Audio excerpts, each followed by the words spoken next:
The full moon always comes back. But unlike the creatures in Hollywood films, these werewolves don't care what the moon looks like. This world is a strange one. It's my favorite movie creature. It's an animal that has haunted my dreams ever since I can remember. It's a creature my own brother claimed to see near our home. The werewolf, half man, half wolf, but completely petrifying to behold. Now that Halloween is coming up, be sure not to get caught in their paths. Enjoy these allegedly true sightings of real-life werewolves. But first, I'm looking for a few more pizza delivery stories. If you've got one, be sure to send it to reddit.com/r/darknessprevails. And don't forget to add a tag to your title. Now, are you ready to howl at the moon? Number 1. Camping Creature. Submitted by James. It was 10 years ago, and I was 19 years old. My boyfriend came up with the idea to go camping in South Michigan. At the time, I was excited to go. An entire week alone in the woods sounded like a romantic getaway to me. Well, the first 5 days of the camping trip went very well. We went hiking in the nearby trails, then we swam in a nearby lake. It was really nice and relaxing. But on the last few days, things got weird. It was the 6th day, and we had decided to go on a walk early in the morning by the lake. But barely a few steps into the walk, we saw footprints in the sand by the lake. They looked like the footprints of a dog. A rather large dog at that. Upon closer inspection, these prints were 7 inches long. Not knowing what exactly made them, we assumed it was maybe a bear. But still, that didn't calm our nerves, because if a bear was out there, we didn't want to be anywhere around it. We weren't easily frightened, so unfortunately, we decided to stay, not giving the prints a second thought. From that point on, I constantly felt like I was being watched. It was like I was being followed no matter where I went. Even if I was alone, I could feel eyes on my neck, eyes like lasers burrowing into my skin. After having our lunch, my boyfriend Henry came up with the idea to walk in a direction we had not walked in before. The moment we set out on a new path, I felt awful. That feeling of being watched intensified tenfold. I was hesitant, but I said nothing. I didn't want to ruin our good time. 25 minutes into the walk, I began to feel better. My rational side told me I was just being paranoid. Maybe I was just getting anxious because we were out there for so long. But soon after, I began to smell something rank. The smell brought tears to my eyes. I doubled over, then looked at my boyfriend. I could tell that he was feeling the same way. He had this look in his eyes that was worried and grossed out. The smell was like rot, like several weeks old hamburger or something like that. That was enough to get us to turn back and head towards camp. The smell was so powerful, it was like the smell itself was following us back to camp. Or perhaps it was whatever was making that smell. This thought made me speed up into a slow jog, forcing my boyfriend to do the same. Soon we came back to the camp, and fortunately the smell was now gone. Both of us decided to stay here for the rest of the day, as there wasn't enough sunlight left, maybe 2 hours. Later on, when it was nearly night, with just a few scattered bits of sunlight remaining in the sky, that kind of deep purple and pink sunset, we had just finished cleaning up the scraps of leftover food and paper that were the remnants of our dinner, when Henry said, "Wait, do you hear that?" A few silent seconds passed as I listened. I heard nothing. "Well, I don't hear anything," I said. "Exactly," he exclaimed. "It was loud a few seconds ago, animals, insects, all over the place. But now, nothing." The thought of it made my heart race. We rushed to the false safety that was our tent. We zipped it up tight and stayed there silent for a while.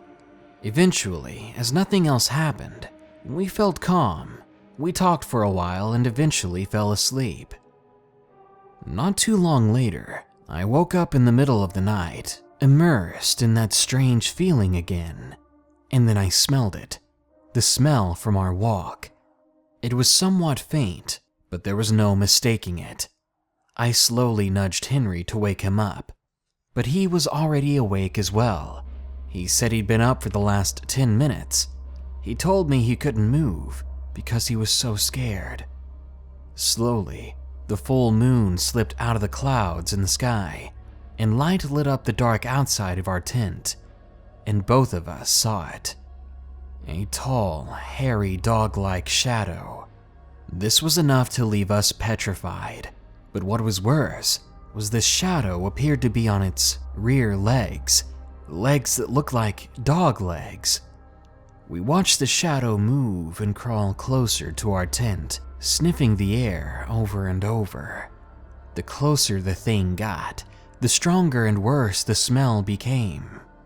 When it was about a foot from the tent, it reared its head and howled, the most frightening howl I've ever heard. It was so loud.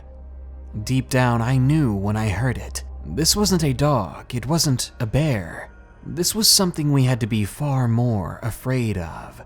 And by the sounds of it, it was very, very angry. We couldn't do anything.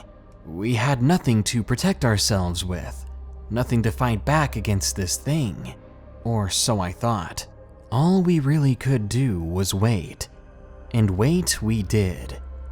It was hours before the thing finally stalked off into the woods. We only stayed awake after that, out of fear. Henry moved to open the tent, but I grabbed his hand. "What do you think you're doing?" I hissed at him in a whisper. Henry quietly replied to me that he was going to book it to the Jeep and grab his revolver, something I didn't know he had brought. "That thing, it's not gone," I told him. But how did I know? The smell was very strong and powerful still, and I told this to Henry. I watched him sink down in desperation. He realized I was right, and his face got pale. We could do nothing.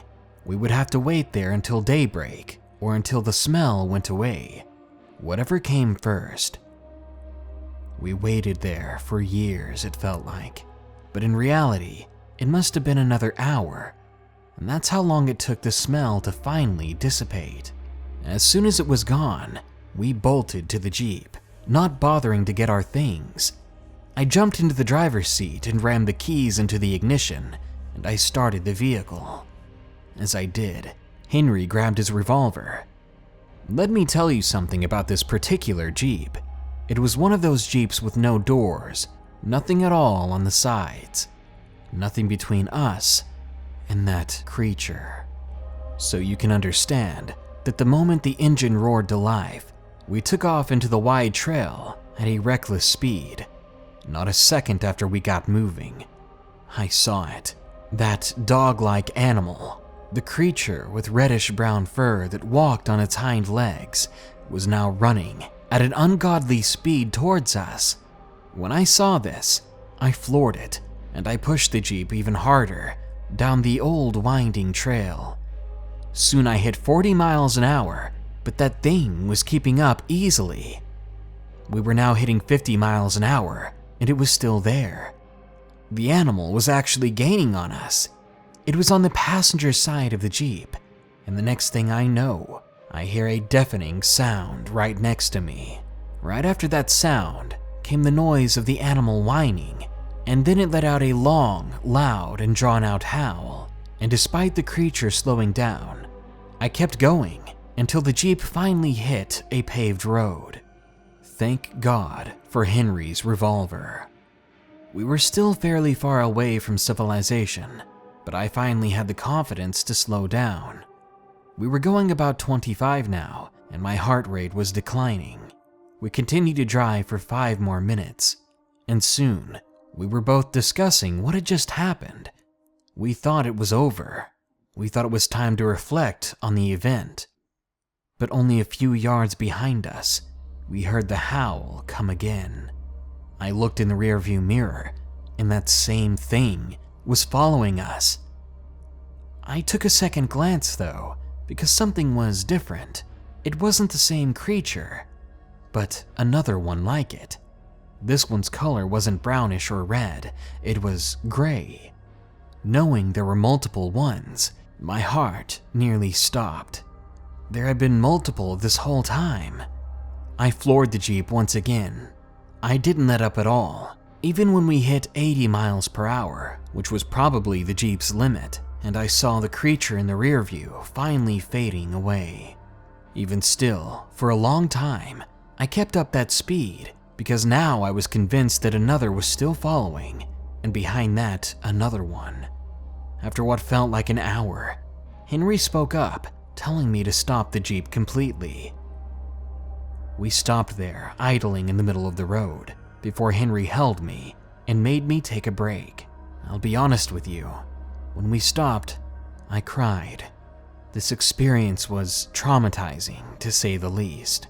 We switched sides, and Henry drove the rest of the way, at a more sensible speed, and before we knew it, we hit signs of civilization, streetlights, road signs, and buildings.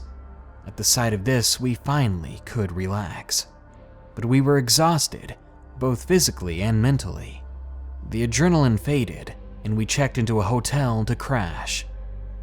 After not sleeping the entire night and fleeing from a monster, we nearly passed out as soon as our heads hit the pillows. Waking up, we were still very shaken. We had no idea what to do. Should we call the cops? Call the Forest Service? It was an idea, but I knew anyone we told would just think we were wrong in the head. In the end, we kept it between us. And only in the middle of the day did we go back to the site to see what we could gather and take home. It took a lot of encouragement to get me to go back, but I finally relented. As we approached the tent, I could tell that it had been trashed completely. It was collapsed, and ribbons of brown were everywhere. A peek inside the tent told me that there was nothing left. Nonetheless, both me and Henry searched our packs and found nothing but my wallet, with everything inside: money, credit cards, driver's license. Lucky for me, but it still had a big gash in it, and now the wallet itself was useless. It seemed like everything there had been shredded or chewed on or was missing. Henry was not as lucky. His pack was completely open and it was torn even worse than the tent was. The entire front of it was missing, and it was covered in drool. You better believe we didn't stay long. We got back in the Jeep, and as we were driving away, we heard another howl that sent chills down my spine. I urged Henry to go and floor it. He did, but he told me there was no need to worry, as that howl was miles away. But I didn't care. I'd rather be safe. We needed to be out of there as soon as possible and never come back. To this day, because of this event and the things we saw in those woods, I have a deep, deep fear of both the dark and the woods. I'm sent into a panic every time it's too dark or I'm even close to the woods. I really don't go near them anymore. Henry and I got married and we're living happily together. But I think that trip still haunts us in the back of our minds. Personally, I can never forget it. A few days after the incident, I looked up the area we had been camping in, and it seems to be a nest for monster sightings. Apparently, these things are called dogmen, but they just look like werewolves to me. Number 2. What is following me? Submitted by BATWEEK.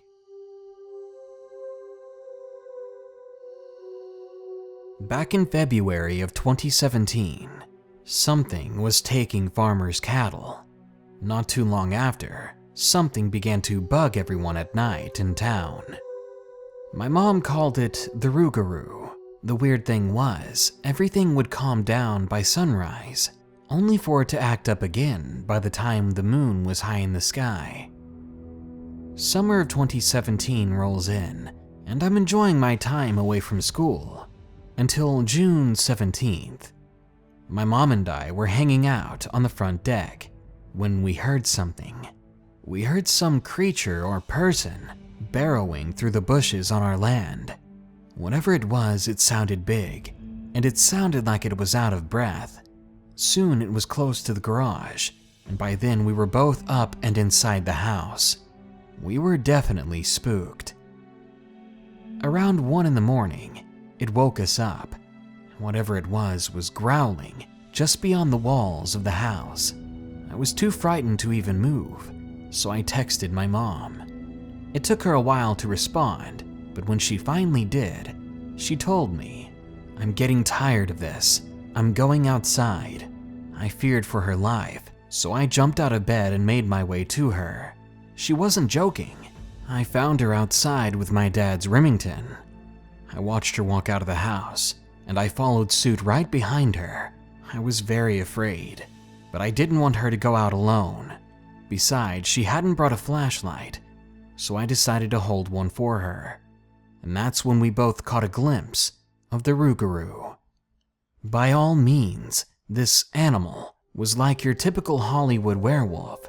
It had brown, grayish fur and stood at least 7 feet tall on hind legs, with sharp claws on hands and feet. Its back was a bit hunched, and its eyes were glowing brown. When it heard us, it fell onto all fours. It ran away from us, but my mom still fired. She struck it in the leg, then fired once more, before it finally disappeared into the darkness of the fields. Now that everything was clear, she got mad and told me to go back inside, that it was dangerous out here. She took the flashlight, and I did as she told me. My sister was upstairs freaking out. She had seen everything through the window. My mom locked up and phoned a few relatives for help. Since that day, my family's been told to never go outside at night, not to whistle at night, and not to speak of this creature to anyone. That thing is still alive, so I know it'll be back eventually. Number 3. Werewolf in Surrey. Submitted by Will G. I'm 14 years old and in pretty decent shape. A couple of months ago, I was out in the woods around my estate. It was 2 p.m. and I was walking my dog with a good friend, who I'll call Jacob for this story. We had strayed quite far into the woods. We were coming upon a ditch when we decided to take a break. We sat down near a log when my dog began to act pretty strange. We thought it was fine, seeing as we were deep into the forest and there were wild deer and other animals roaming around. But my dog suddenly started to growl at something near the bushes, and then the dog crouched down, ready to pounce at any second. My friend and I began to brace ourselves, as we'd never seen my dog act like that, so whatever it was seeing wasn't good. Not to mention, we've heard many stories coming from these exact woods. People have seen things out here. People have seen animals that they couldn't explain, among other paranormal things. Of course, we were out here because we didn't believe it, so we thought there was nothing to be afraid of. But I was about to be proven wrong. Very, very wrong. As you can imagine, when the creature jumped from the bushes, both of us nearly fainted, only to see that it was a deer. It jumped from the bushes, then galloped away. The thing was running at full speed. The two of us laughed at each other. We assumed that that was what the dog was going on about. We relaxed, but my dog did not. Something was still putting him on edge. A few minutes later, my dog began to whimper. No longer was he growling and snarling. Instead, he was crying. Then, after my dog had been staring into those woods for several minutes, he just ran behind me and cowered down and stayed silent. This really frightened me, more so than when he was barking. I stared into the tree line, ready for something to burst out at us. Time seemed to slow down, and all the other noises around me seemed to go quiet. At that moment, it was just me and the woods, and whatever was in those woods. Jacob went quiet as well next to me, as I'm sure he was just as frightened as I was. All of a sudden, another deer ran out of the bush. It began to run along the tree line near the ditch, and not a second later, something else came from the woods pursuing it. This creature was large and covered in pitch black fur. It was much faster than the deer it was after, and with each step, the earth beneath it gave way. I mean, every time its legs flew up when it ran, huge globs of dirt flew out from under it. When we saw it, Jacob and I nearly fell over behind the log. We both jumped up, at full attention, ready to run at a moment's notice, but I think we were both trying to find an explanation for the thing we were seeing.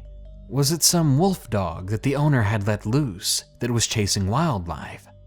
No, it was much too big to be that. But still, we waited for an owner to come running.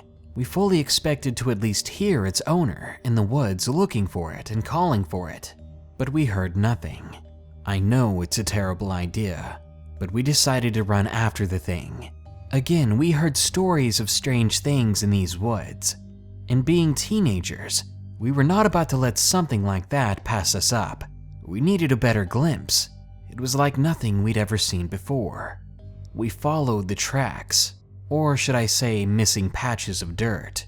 They circled back into the woods, and we soon came upon a clearing. We were being as quiet as we possibly could, my dog still cowering behind us. In the clearing, we saw it. The deer was on the ground before it, and the life in its eyes were gone. The big black form of the beast was hunched over it, chewing and ripping. My heart was pounding, and I swallowed hard, trying my best to retain my composure, when my dog yelped.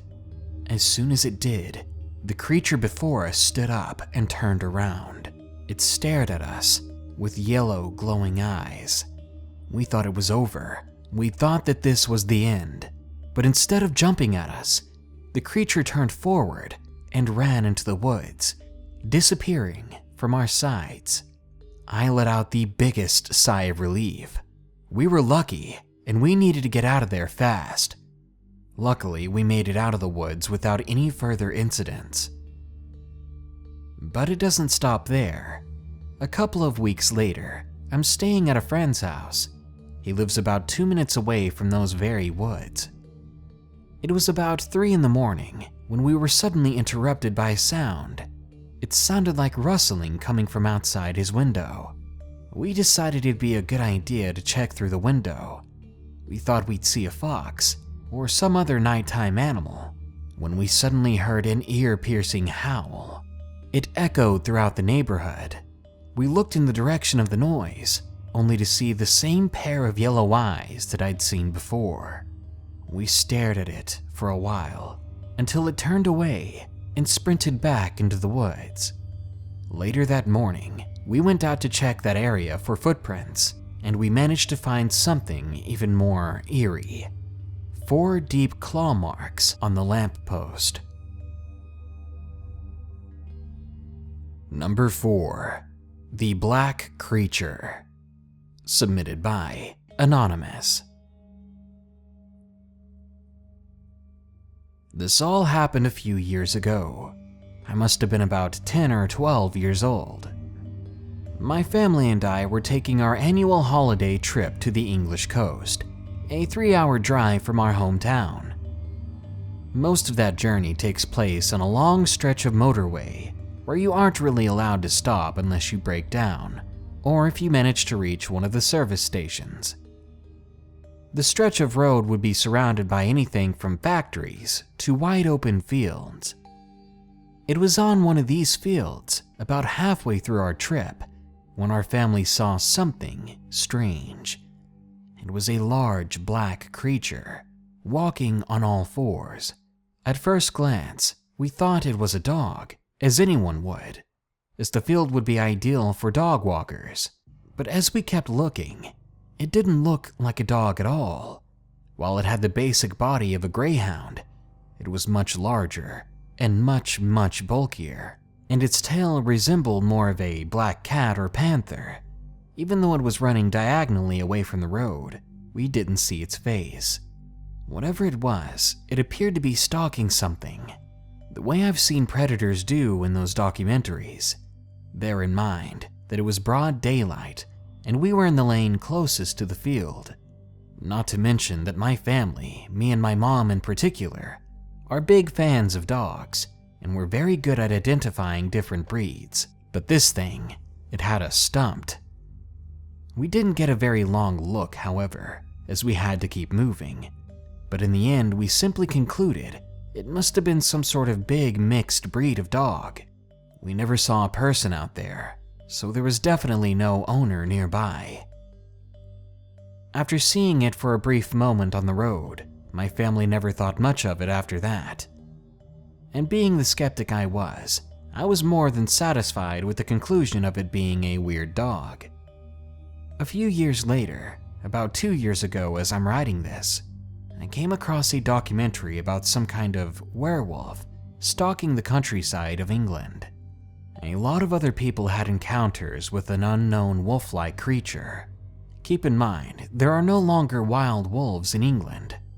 As the documentary went on, I saw something that made my jaw drop, an illustration of someone else's sighting, and it perfectly resembled the creature I saw in that field.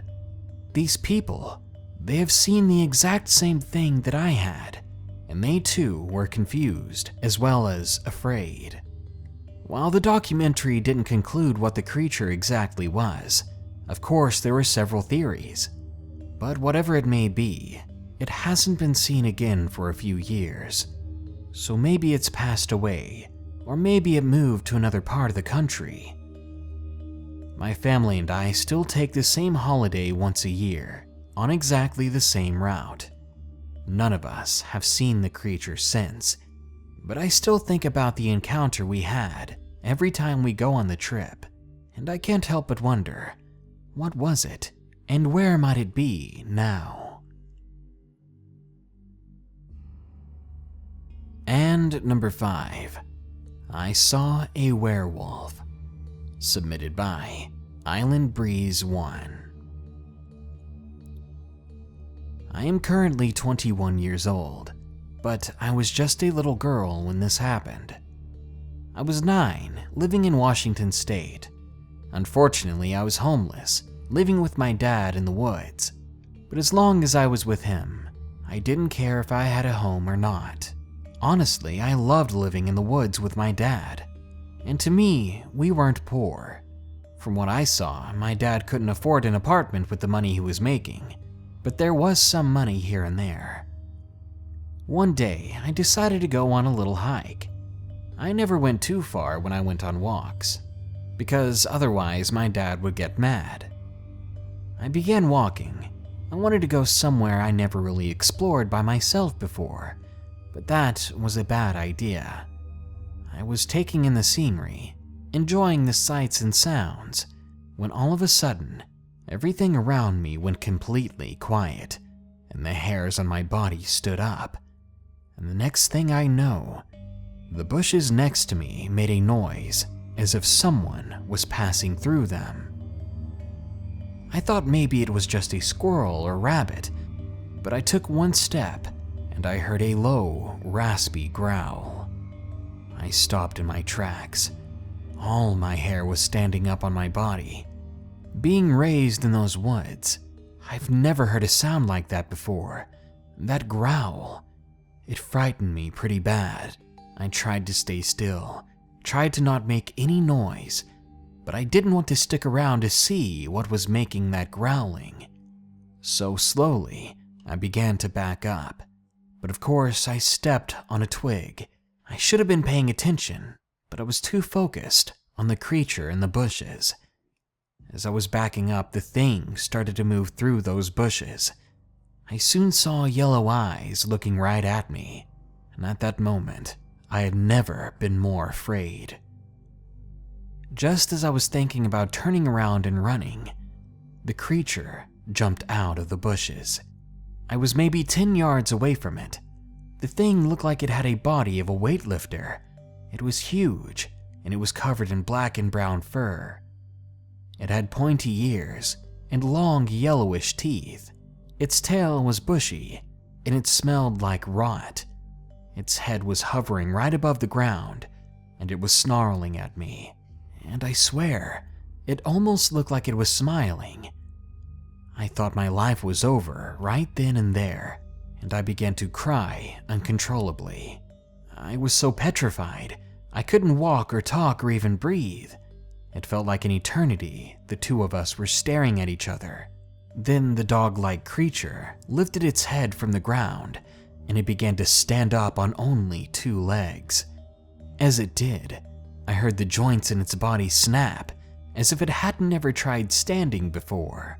At its full height, it was at least 6 or 7 feet tall. By then, I knew it was only seconds before it tore me into pieces. But thank God, I heard my dad calling my name. He was yelling it at the top of his lungs. The creature looked quickly over to where my dad was. It began to growl again. Then it looked at me, showed its teeth one last time. Then it crawled into the tree nearby, still staring at me and growling, before it disappeared into the leaves above. I started to cry again. I followed the sound of my dad's yells, and I soon collapsed into his arms. I was pale white by then. My dad knew something was up and asked me what was wrong. I told him it was nothing. I just told him I didn't feel very good. After that experience, I stuck by my dad's side all the time. At night, it would take me hours to fall asleep, if I did sleep at all, and every noise I heard coming from the woods sent a cold chill running down my spine. I was afraid of being underneath or even around trees. I've never told anyone this story before. I've always been afraid that no one would believe me. I still have dreams, and I'm still very afraid of being around trees. Now that I'm out of those woods and I have a home to call my own, I stay far away from the forest.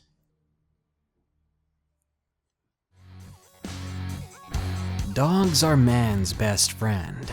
They're our companions, and they're the best good boys nature has to offer. So, considering that these werewolves resemble our best friends so, it's a wonder they make us as afraid as they do. Then again, it might just be the wolf part. Back in the day, when everything ate everything else, wolves hunted humans and took a nip at us whenever they could. So maybe, just maybe, werewolves are the ultimate monster. A reminder that we can still be hunted. A reminder that there is darkness within us all. Good night. Be sure to like, share, comment, and subscribe if you enjoyed the video. And don't forget to send us your pizza delivery stories at reddit.com/darknessprevails.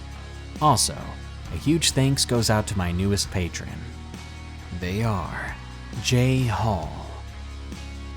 Thank you for providing that little extra to support this channel. As always, to anyone still listening, stay safe out there and stay creepy.